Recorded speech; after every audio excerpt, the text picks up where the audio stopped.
एक बार फिर से दोस्तों आप सभी का स्वागत है श्री गणेश एकेडमी चैनल पे। और आज हम लोग शुरू कर रहे हैं संस्कृत। ठीक है गाइस, बीए फर्स्ट ईयर का जो संस्कृत है वो आज हम लोग शुरू करने वाले हैं। और इसमें संस्कृत में आपके 3 महाकाव्य हैं। पहला तो है किरातार्जुनीयम, दूसरा है आपका यहाँ पे कुमार संभवम, और तीसरा आपको नीति शतकम देखने को मिलता है। तो हम लोग तीनों का अध्ययन करेंगे लेकिन वन बाय वन।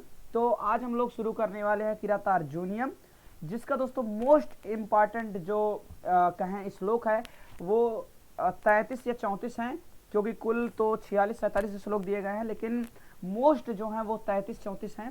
तो 33-34 का ही हम लोग अध्ययन करेंगे और निश्चित रूप से जो एग्जाम है उसमें उसी के अंतर्गत फंसेगा, उससे आगे नहीं जाएगा। ठीक है, तो पहला श्लोक ये आपके सामने आ गया है। ठीक है, जैसा कि हम सभी को पता है कि कोई भी महाकाव्य लिखा जाता है या कोई भी रचना महर्षि द्वारा की जाती है पुराने ज़माने में, तो दोस्तों सबसे पहले मंगलाचरणम होता है। और मंगलाचरणम में क्या होता है कि यहाँ पे सबसे पहले तो आपको कोई लक्ष्मी जी का हो गया, मतलब कोई भगवान का नाम यहाँ पे आ जाता है, उनका वंदना होता है। ठीक है, लेकिन यहाँ पे भी आपको ये मंगलाचरणम दिख रहा होगा, क्योंकि यहाँ पर देख सकते हो श्रिया आ चुका है। पहले श्रिया माने लक्ष्मी जी होती हैं, तो उनका अभिवादन हो चुका है, यानी ये क्या है, मंगलाचरण है। और पहला श्लोक हर महाकाव्य का मंगलाचरण ही होता है।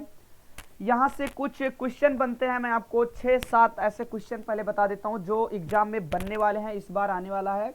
ठीक है, सबसे पहले आपको बता दें कि आपसे पूछा जाएगा कि जो आपका किरातार्जुनीयम आपने पढ़ा है महाकाव्य, उसका मंगलाचरणम क्या है, मंगलाचरण श्लोक क्या है।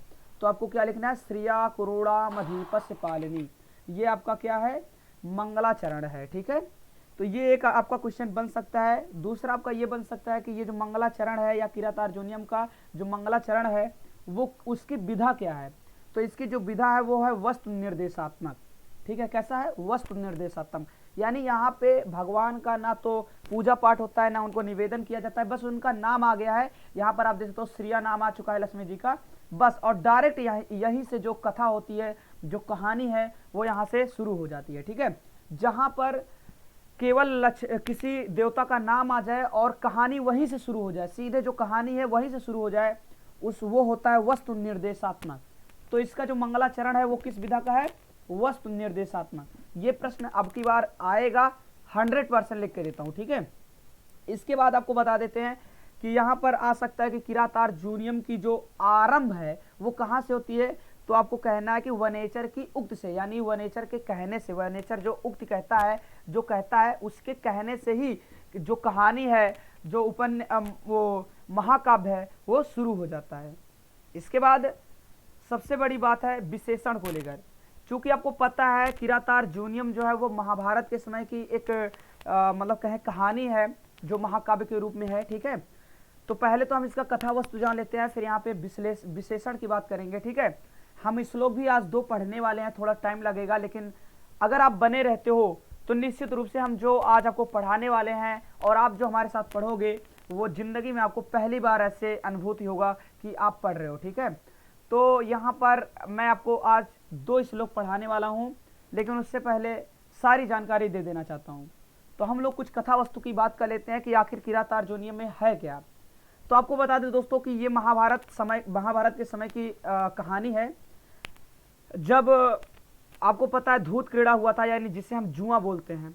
तो पांडव लोग जुए में क्या था ना, अपनी राजधानी हार गए थे, अपना सब कुछ हार गए थे, यहाँ तक कि द्रौपदी को भी हार गए थे। ठीक है, तो जब वो सब कुछ हार गए थे तो अंत में एक संधि हुई थी कौरव और पांडवों के बीच में। वो संधि ये थी कि भाई जो पांडव लोग हैं उनको वनवास जाना होगा 12 वर्ष के लिए, और 1 वर्ष का अज्ञातवास उनको मतलब कि 1 वर्ष का अज्ञातवास उनको व्यतीत करना होगा, और कुल 13 वर्ष के बाद वो दोबारा से अपने मतलब राजधानी में आएंगे, और आपका जो राजपाट है वो कौरवों के द्वारा लौटा दिया जाएगा। ठीक है, तो क्या हुआ ना कि सबसे बड़ी बात ये हो गई कि जब वो लोग संधि के नियम के अनुसार वन में गए, वहां पे अपना जीवन व्यतीत करने लगे पांडव लोग, तो धर्मराज युधिष्ठिर ने शत्रु दुर्योधन, महाराज दुर्योधन जो कि कुरु देश के राजा हैं इस समय,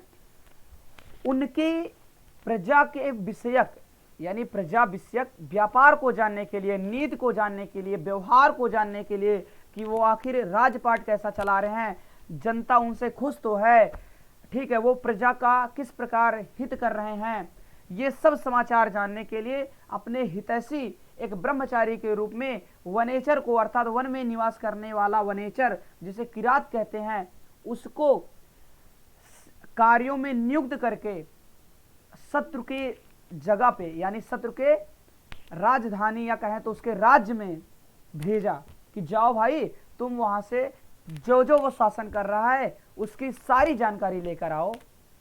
तो किरात क्या करता है, महाराज दुर्योधन के राज्य में जाता है और उनके सभी प्रकार के नीति जो हैं, सभी प्रकार के प्रजा विषयक जो उनके व्यापार हैं, प्रजा विषयक जो नीति है, सबको जान करके वह वनेचर दोबारा से द्वैत वन में, जहां पर वनवासी रूप में वन में पांडव अपना व्यतीत कर रहे थे समय, उसी वन में दोबारा वो आता है महाराज युधिष्ठिर के पास और सबसे पहले आते ही शालीनता के साथ प्रणाम करता है महाराज युधिष्ठिर को, भारतीय संस्कृत की गरिमा को बढ़ाते हुए, भारतीय संस्कृत की लाज रखते हुए, जैसा हमारे संस्कृत में है कि सबसे पहले जिससे मिलो उससे से नमस्ते करो, प्रणाम करो, तो वह हाथ जोड़ के प्रणाम करता है सबसे पहले महाराज युधिष्ठिर को। उसके बाद जो कुछ उसने वहां पर देखा है, जो भी नीति देखा है, जो काम देखे हैं दुर्योधन का, जो मतलब कि प्रजा के लिए जो दुर्योधन करता है, सब कुछ यथावत सीधे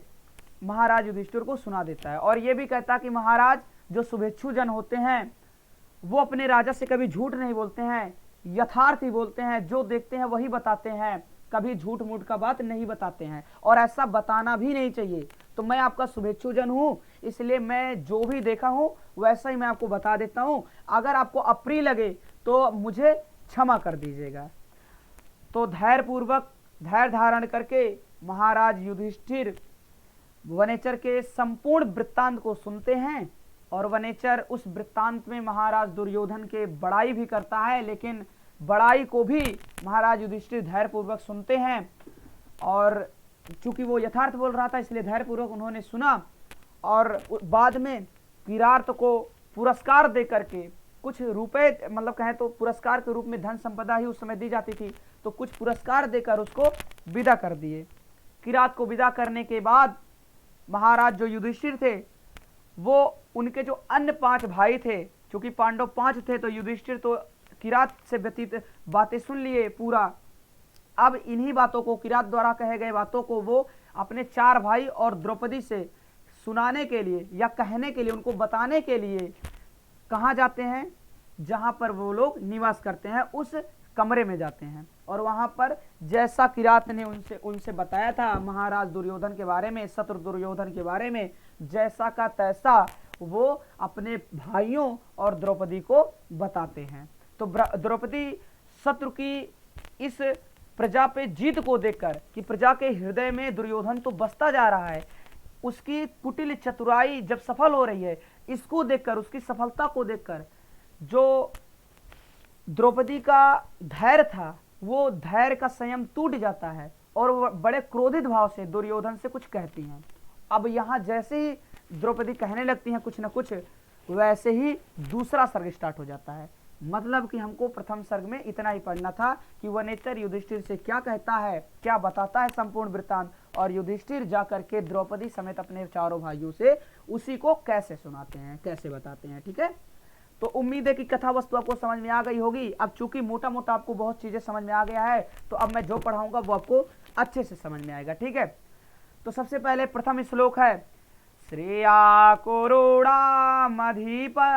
पालिनी प्रजा सुवृत्ति अमयुक्त वेदितुम सहवर्णलिंगी विदिता समायई युधिष्ठिरम द्वैत वने वनेचरा।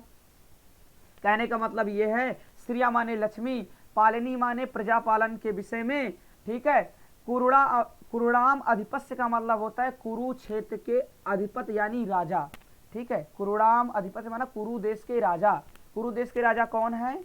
महाराज दुर्योधन अभी है। ठीक है, श्रिया कुरुणाम अधिपस्य पालिनी प्रजासु वृत्ति अमयुक्त वेद तुम। प्रजास माने प्रजा विषयक, वृत्ति माने व्यवहार को, यम माने जिसको, युक्त माने नियुक्त माने क्या किया था, नियुक्त किया गया था, वेद तुम माने जान करके, क्या माना, या वेद तुम माने जानने के लिए, यानी कि कुरु देश के राजा अर्थात दुर्योधन के पालनी यानी प्रजासु पालनी यानी प्रजा विषयक व्यापार को जानने के लिए, व्यवहार को जानने के लिए, यम माने जिसको महाराज युधिष्ठिर ने नियुक्त किया था। किसको नियुक्त किया था, वनेचरः, सह वनेचरः, यानी उस वनेचर को। लेकिन वनेचर का भी रूप आएगा कि कैसा वनेचर है, ध्यान दीजिएगा। श्रिया कुरूणामधीपस्य पालनी प्रजासु वृत्ति अमयुक्त वेदितुम सहवर्णलिंगी विदिता समायी युधिष्ठिरम द्वैत वने वनेचरा। यानी कि कुरुक्षेत्र के राजा अर्थात महाराज दुर्योधन के प्रजासु पालनी यानी प्रजा विषयक व्यापार को जानने के लिए, प्रजा विषयक नीति या वृत्ति यानी कि व्यवहार को जानने के लिए, यम माने जिसको, आयुक्त माने नियुक्त किया गया था, वेदतुम माने जानने के लिए, यानी महाराज युधिष्ठिर के प्रजा विषयक व्यवहार को जानने के लिए महाराज युधिष्ठिर द्वारा जिस सहवर्णलिंगी विदिता समायी युधिष्ठिरम द्वैत वने वनेचरम, जिस वनेचर को नियुक्त किया गया था वह वनेचर, सह माने वह, वनेचरा माने वनेचर, वर्णलिंगी माने होता है मतलब जो तपस्वी भेष में, यानी वह वनेचर तपस्वी भेष में कहें तो जैसे कहते हैं क्या, एक वर्णलिंगी माने होता है, आपको बता दे, जैसे वर्णलिंगी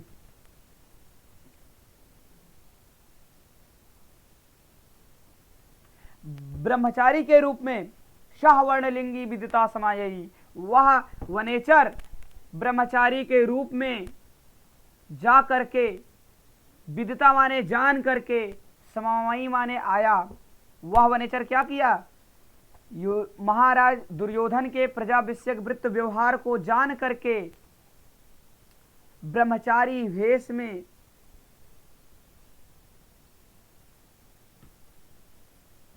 फिर से पढ़ेंगे।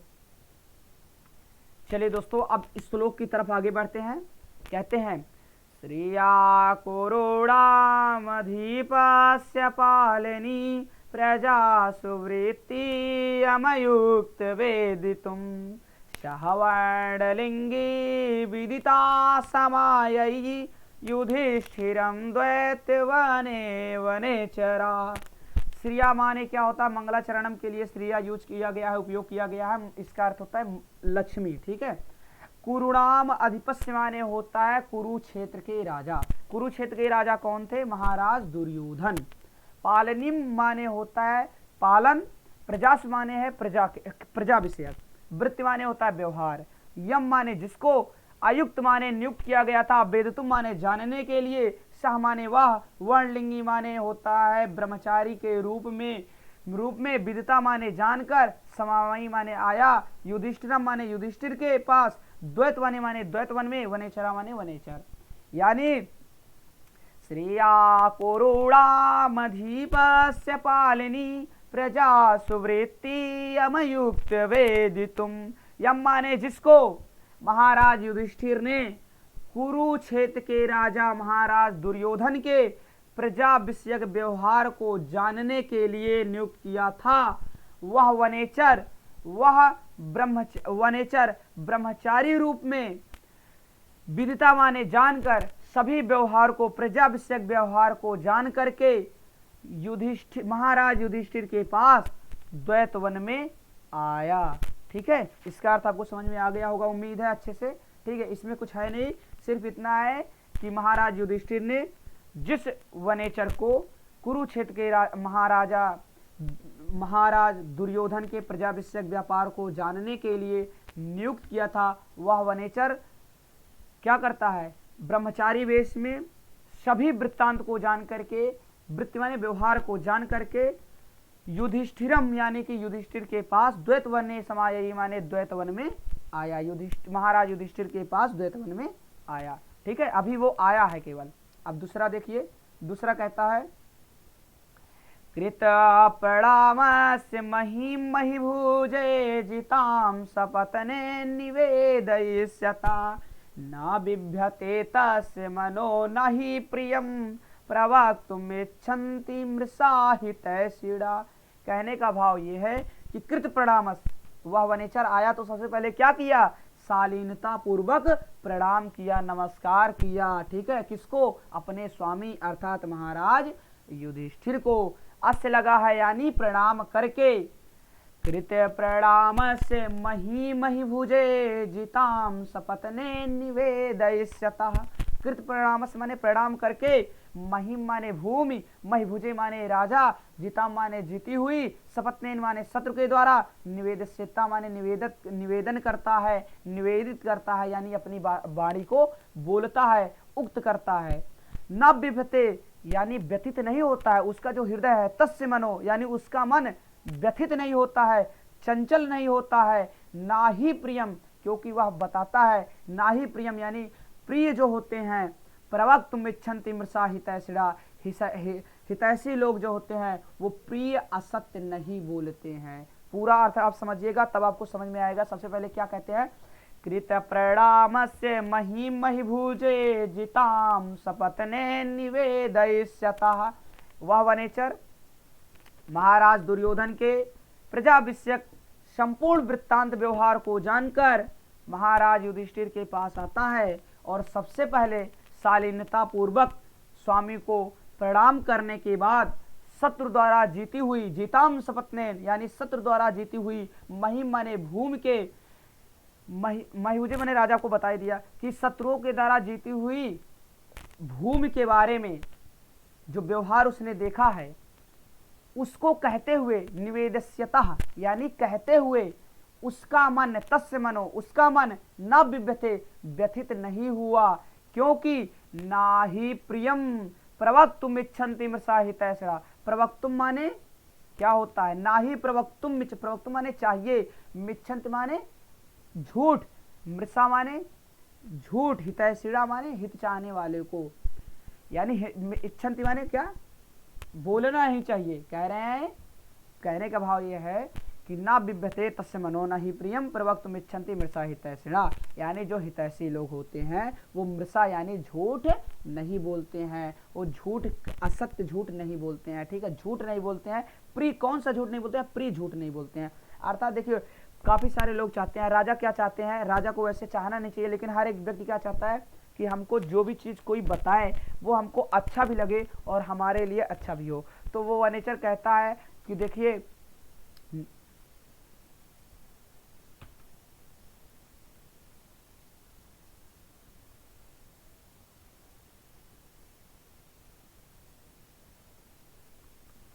दोबारा से हम लोग पढ़ते हैं। ठीक है, तो दोस्तों आज हम लोग एक ही श्लोक पढ़ पाएंगे, कारण ये है कि कुछ अभी जल्दबाजी में खबर आ चुकी है तो हमको जाना पड़ेगा फिलहाल के लिए। तो दोस्तों फिलहाल वीडियो लंबी हो चुकी है क्योंकि मैंने कथावस्तु भी आपको सुना दी है। ठीक है, कथावस्तु आपको पता चल गया है, तो अगली बार से हम लोग 2-2 श्लोक पढ़ेंगे या 3-3 श्लोक का अध्ययन करेंगे। इस बार एक ही श्लोक आपसे क्षमा चाहता हूँ, दूसरा श्लोक ना, टाइम का अभाव है, समय का अभाव होने के कारण मैं नहीं आपको व्याख्या कर पा रहा हूँ, लेकिन आप लोग चैनल को सब्सक्राइब कर लीजिए, वीडियो को लाइक कर दीजिए। आने वाली वीडियो पे मैं आपको ऐसी कुछ दिलचस्प बातों के साथ साथ ऐसे सरल भाव में व्याख्या करूँगा कि बिल्कुल आपको सब कुछ समझ में आ जाएगा। ठीक है, वैसे आज का क्लास आपको कैसा लगा ये कमेंट में ज़रूर बताइएगा, क्योंकि जब आप लोग बताते हो हमको कमेंट में कि सर ऐसा लगा, आपका क्लास बहुत अच्छा लगा या फिर बुरा लगा या ये गलती है ये सुधारो, तो निश्चित रूप से हम उस पर कार्रवाई करते हैं और अपने जो गलतियां हैं उसको सुधारने का प्रयास करते हैं। तो आप लोग ज़रूर मेरा साथ दीजिए और सबसे सरल भाषा में आपको व्याख्या यही मिलेगा पूरे यूट्यूब में, ऐसा मैं लिख के देता हूँ। तो उम्मीद है कि आपको ये वीडियो पसंद आई ही होगी। आई है तो वीडियो को लाइक कर दो, चैनल को सब्सक्राइब कर लो। मिलते हैं नए वीडियो के साथ में, तब तक के लिए जय हिंद, वंदे मातरम।